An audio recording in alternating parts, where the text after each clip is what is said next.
एक अधेड़ उम्र का शख्स आपसे आकर दोस्ती करेगा और कहेगा कि मैं आपकी अंदर की बातें समझ सकता हूं, मैं आपके दिमाग में चल रही बातों को एक एक नब्ज को पकड़कर आपके अंदर की सारी बुराइयां खत्म कर दूंगा। ये सारी बातें वो अक्सर छोटे बच्चों से करता और लगभग 15 सालों के अंदर उसने 50 से ज्यादा नाबालिगों के साथ रेप जैसी घिनौनी वारदात को अंजाम दिया। वो यही नहीं रुका, दरअसल जब भी वो यौन शोषण वाले काम करता तो उसके वीडियोग्राफी फोटोग्राफ्स निकाल लेता और इंतजार करता उस लड़की का जब उसकी शादी हो जाती। शादी होने के बाद दोबारा वो उसके घर पर जाता और फोटोज और वीडियोस दिखाकर ये कहता कि ये रही तुम्हारी फोटो जब मैं तुम्हारे साथ यौन शोषण कर रहा था। अब यही तस्वीर मैं तुम्हारे पति को दिखाऊंगा, यही तस्वीर मैं तुम्हारे सास ससुर को दिखाऊंगा। लेकिन अगर तुम चाहती हो कि ये तस्वीरें बाहर ना आए तो मेरे साथ संबंध बना लो। अब ये जो शख्स है ये दरअसल मनोवैज्ञानिक है और जो उसकी तस्वीर है वो आपको देखना चाहिए, क्योंकि वो तस्वीर है इस शख्स की। नाम है राजेश डोके। राजेश डोके 47 साल के हैं। उनके घर पे 2 बेटियां हैं, एक की उम्र 16 साल है और दूसरी बेटी की उम्र 14 साल है। घर पर एक दिव्यांग पिताजी भी हैं और बीवी भी है।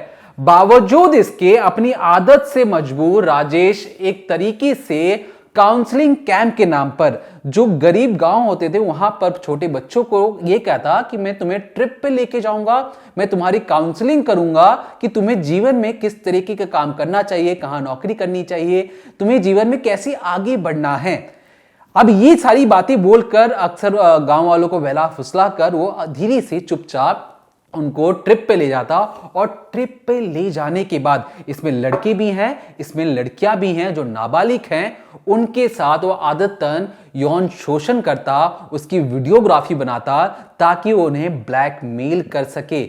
अब ये सारी बातें जब छन छन कर सामने आ रही थी तो हमारे भी रोंगटे खड़े हो गए कि ये जनाब है कौन। उसके बाद जब हमने पड़ताल की तो हमें एक बकायदा सीसीटीवी फुटेज दिखाई दिया। दरअसल ये जो सीसीटीवी फुटेज आप अपनी स्क्रीन पर भी देख रहे हैं ये 24 दिसंबर 2024 का है। अब इसमें आप देखेंगे कि एक महिला अपने बच्चे के साथ गली से गुजर रही है और पीछे से ये जो जनाब आ रहे हैं ये जनाब राजेश हैं। अब राजेश उस महिला को छूकर निकल जाते हैं और महिला इधर उधर देखती है, उन्हें समझ में नहीं आता कि किसने उन्हें छुआ है। अब ये जो हरकतें हैं राजेश की, इसकी वजह से वो कई बार पिटाई भी खा चुका है, लेकिन वो अपनी आदत से मजबूर था। अब इसी आदत की वजह से, बार बार छेड़छाड़ करने की वजह से एक महिला को गुस्सा आता है। वो पुलिस थाने जाती है और कहती है कि एक जनाब हैं जो बचपन से मेरे साथ यौन शोषण करते आए हैं और बार बार मुझे धमकी और ब्लैकमेल करते हैं। अब जब पुलिस के पास ये बातें पहुंची, पुलिस ने जब छानबीन की तो पता चला कि पिछले 15 सालों में महाराष्ट्र के नागपुर में राजेश ने लगभग 50 से ज्यादा बार यौन शोषण जैसे कृत्य किए हैं, जिन्होंने काम किया है।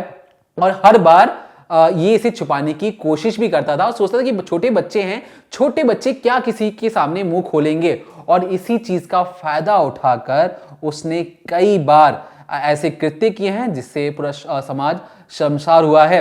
अब मैं आपको कोशिश करूंगा उस शख्स की जिस शख्स के रिश्तेदार ने जाकर पुलिस के सामने बताया कि सारी बातें बताई। और ये जो जनाब हैं ये जनाब एक तरीके से मारने पहुंचे थे राजेश के घर, लेकिन जब वो राजेश के घर जाते हैं वो देखते कि घर पर तो पहले से ही दोनों बेटियां हैं। अब इनको लगता है कि कहीं उनसे कोई गलती हुई है या कोई और शख्स था, लेकिन जब सच्चाई सामने आती है तो पूरी कहानी ही बदल जाती है। पहले सुनिए जो रिश्तेदार हैं वो किस तरीके से इन तक पहुंचते हैं, राजेश तक पहुंचते हैं और तब जाके इनकी कुंडली कैसे सामने आती है, फिर आपको आगे की कहानी समझाते हैं। मेरे पहचान के कोई परिचित थे जो हमारे पारिवारिक संबंध है उनके साथ में।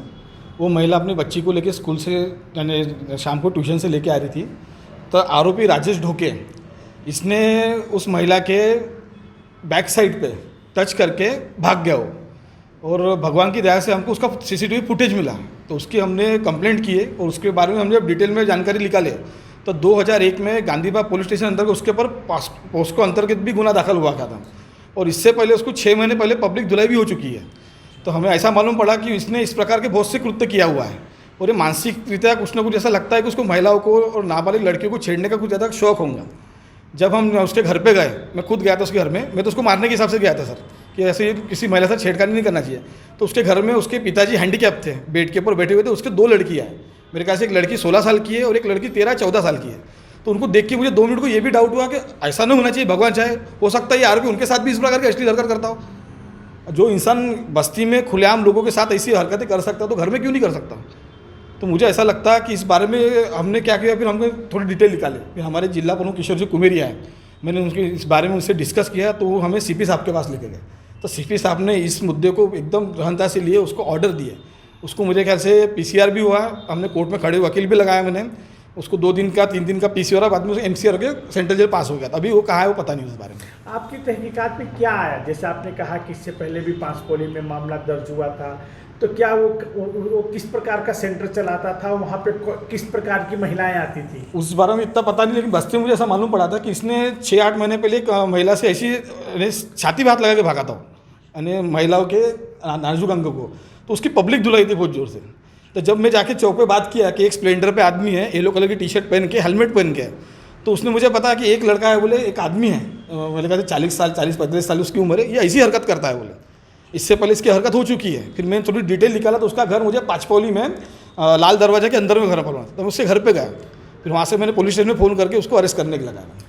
जब आपके रिश्तेदार, आपके परिचित के साथ ये घटना घटी, तो उस समय वो आपने कैसे आया था, किस रास्ते से आया था, हेलमेट पहना था, कौन सी गाड़ी इस्तेमाल किया था? जैसे हमारे घर के पास जागनाथ बुधवारी कैलाश टॉकीज एक पुरानी टॉकीज बन चुकी है वहाँ पे, तो वहाँ पे मेरे परिचित की लड़की वो स्कूल में ट्यूशन में जाती थी क्लास के लिए। तो मेरे ख्याल से 7:30-7 बजे का समय था, और मुझे ऐसा मालूम पड़ा कि ये ऐसी लड़कियों को देखते रहता था कि कौन लड़की दिखने में सुंदर है, कौन क्या है, उनकी डिटेल लगा के उनको फॉलो करता था। तो ऐसी आप वीडियो में देखो, वीडियो भी आपको मिला है, वीडियो में देखिए वो एक गली से टर्न मार रहा है, लेकिन वो लड़की को देख के इधर से टर्न मारा उसने, यानी इस पर से समझ नहीं आ रहा कि वो टारगेट पे था। जैसे अपन किसी चीज़ की राह देखते हैं और अगर गलत रास्ते पे अपन गाड़ी टर्न मारते हो, आया और इतने फास्ट उसने वो क्रिया की कि ऐसा लग रहा है कि वो एक्सपर्ट होगा इस बात में, क्योंकि कोई भी करने वाला इंसान इतने इंस्टेंट आप वीडियो में देख के नहीं कर सकता है। इस घटना के बाद जब आप उसके घर में गए, उससे मिले, तो क्या लगा आपको? क्या मानसिक रोगी है, वो इंटेंशनली करता है, कि उसका मकसद क्या था ये सब करने का? एक्चुअली कैसा, उसके जब गए ना घर पे तो ऊपर था, तो मैंने खुद पेशेंस रखा, नहीं बोला अब इसके घर में इसकी वाइफ है, इसके पापा है, कुछ उल्टी के ये ना, मैंने पुलिस वालों को लेके आया, तो वो जोर जोर से चिल्ला रहा था घर के अंदर, मुझे माफ़ कर दो, मेरे से लाख ले लो, मेरे से 2 लाख ले लो, छोड़ दो मुझे। तो पुलिस वाले बोले नहीं सर, अरेस्ट करना है ना, हमको ऑर्डर है सर, बोले। उन्हें उसको अरेस्ट करके पुलिस स्टेशन ले गए। जब हम रात को FIR दर्ज करने गए तो उसकी लड़की आई, वो हमारे हाथ पर जोड़ रहे थे, उनकी मिसेस हमारे हाथ पर जोड़ रही थी। मतलब आई, म्हटलं तुम्ही माझ्या बहिणीसारखे आहे, म्हटलं आणि आप मेरे बहन जैसे हो, ये जो इसने कृत्य किया अगर आपकी लड़की के साथ किया तो आपको कैसा लगेगा? बोले। बाद में 4-5 लोग भी आए, उनसे मेरी 2-3 बातें हुई वहाँ पे, लेकिन मैंने वहाँ पे सरेंडर होने की भूमिका नहीं। मेरा कहना एक था, आज एक औरत के साथ हुआ, एक लड़की के साथ हुआ, अगर ऐसे लोगों को हम कहीं रुकेंगे नहीं, ऐसी बातें अगर मीडिया में आएंगी नहीं, तो लोगों को अवेयरनेस कहाँ से आएगा? कुछ और थानों में भी FIR दर्ज। हाँ, बाद में मालूम पड़ा सर मुझे, लेकिन मेरा कहना है कि ऐसे जो नराधम है, इनको इतनी कड़क शिक्षा होना चाहिए कि इसका देख के अन्य इंसान खुद को रोकना चाहिए कि नहीं, कहीं ना कहीं यहाँ पे जनता जागरूक है। और मुझे ऐसा लगता है, आप बुरा मत हो ना, ऐसा ना हो अगर ये आरोपी दूसरी बार मुझे मिला तो अक्कू यादव का प्रकरण नागपुर शहर में मैं करके बताऊंगा। आप उससे मिले हो, आपको क्या लगे कि वो मानसिक रोगी है, या फिर इस तरह से उसका नहीं, वो इरादा है, वो इसी तरह से प्रवृत्ति का आदमी है? नहीं, वो प्रवृत्ति का आदमी, उसकी मैंने डिटेल निकाला। वो मंदिर जाता था, बोलते जैसे हमारे इधर पाँचपौली का मंदिर है, मैंने वहाँ पे 2-3 भाभी से बात किया, तो भैया बोले आके जोर जोर से पूजा करता था वो देखते रहता था, बोले कौन क्या है करके, यानी उसकी देखने की थिंकिंग थी ना, उस पर से लेडीज़ को गुस्सा करती थी। 1-2 शारदा जी गया, वहाँ पे वो लेडीज़ के पीछे खड़ा था, उसको मार के हका ले वहाँ से, यानी इसका अभी से नहीं है, इसकी आदत ही मेरे ख्याल से पूरी हुई। तो सुना आपने, जब ये राजेश के घर पे जाते हैं तो इन्हें पता लगता है घर पे दोनों बेटियां हैं। अब इन्हें शक होता है कि क्या राजेश ऐसा काम कर सकते हैं, जिनकी इतनी दोनों बेटियां भी हैं और दोनों बेटियां बड़ी हैं। लेकिन जब शक की जो सुई है, बाद में पता लगता है कि ये पहले भी मार पिटाई इनके साथ हो चुकी है इसी सारे कामों के लिए।